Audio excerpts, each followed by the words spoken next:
Video game promotional displays have been around for decades and in recent years have become really popular, which might take some people by surprise, especially when they see how much certain displays are selling for nowadays. There is a certain charm to some of these old promotional material, and it seems like a lot of people are now debating if collecting displays is a worthwhile endeavor, and that's what I want to talk about. So promotional displays are actually very similar to video game kiosks. 20 years ago, many kiosks were worth very little, but nowadays many view them as the holy grails for their collection. So it's not surprising that old promotional displays have followed suit in terms of desirability and their pricing. Typically, promotional displays are cheaper than kiosks and oftentimes far more rare, which leads me into the first point, which is rarity. When it comes to promotional displays, there are usually a lot less in circulation. Now, to specify, I'm referring to stuff like old Nintendo promotional material and other things of that nature. And yes, kiosks are still super rare, but the chances of a kiosk being destroyed compared to a cardboard promotional cutout is much less. So while a cardboard cutout is oftentimes not as significant compared to a game kiosk, it's usually rarer. Now this rarity does drive up the price, and it drives it up a lot. You can easily spend over $1,000 on one vintage cardboard display, which deters most people, especially when you could put that money into actual video games. So when it comes to collecting these older displays, it's truly only for those that have the expendable income and that strong of an interest. Now I'm sure there's going to be people who argue the point saying, well, you don't have to have lots of money, you can still find old cheap displays locally at flea markets and other places.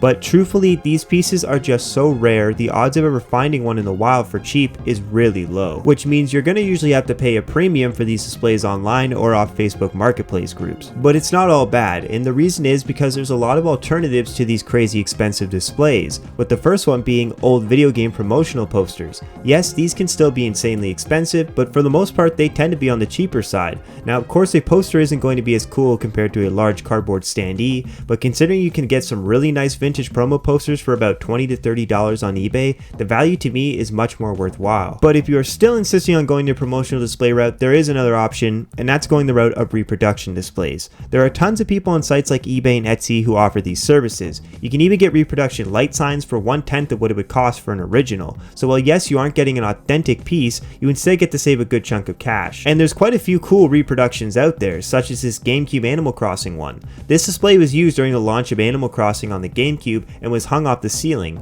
Obviously, if you were to buy an original, it would cost an insane amount and would most likely be damaged in some way. So really, I don't see any issue with buying reproduction displays so long as you don't try and pass them off as authentic. And the last thing to consider when looking into video game displays is the fact that you can still get new ones for free. All the small displays I've gotten so far, I've received for free from stores like Best Buy, Walmart, etc. Now many people assume GameStop is the place to get these displays from, but that really isn't the case, and I'm going to tell you why. From my experience at GameStop, managers oftentimes already know people who want the displays or want to keep them just for themselves. I've asked numerous GameStop managers and have always been told the same answer of, well, we can't give them away because they might get listed on eBay and Nintendo doesn't like that, so we're supposed to destroy them all. Which is understandable, but that's not why they won't give them away. The reason is what I mentioned earlier, which is they usually already have someone waiting for it. I remember one time I asked a GameStop manager if he'd let me have a Pikmin display, in which he replied with the usual, Nintendo makes us destroy them all, sorry I can't give it to you.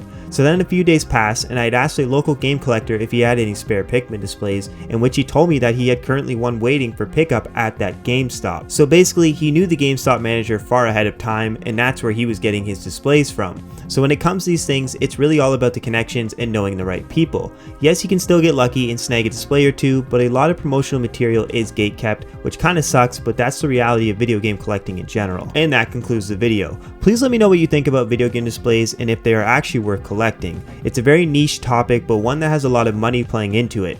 Anyways, I just want to say a huge thank you for watching all the way to the end. Please subscribe as it really helps the channel grow. And with that said, I hope you have an amazing day. Bye.